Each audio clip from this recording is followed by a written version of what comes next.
بیهوش شدن امام حسن و امام حسین علیه السلام بعد از ودا با مادرشان که ملائکه را به گریه انداخت. زمانی که امیرالمومنین حضرت زهرا را غسل و کفن کردند فرمودند: ای حسن جان، ای حسین جان، وارد شوید و با مادرتان وداع کنید.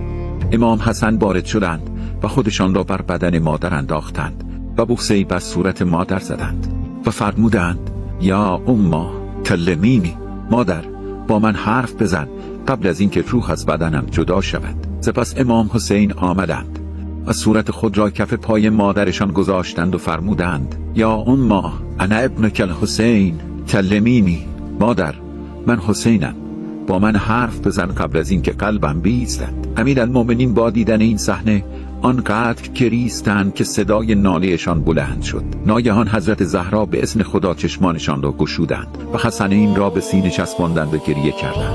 همان لحظه ندایی از آسمان آمد: یا ابوالحسن ارفعهما عنها، یا ابوالحسن، حسنین را از روی سینه زهرا بلند کن.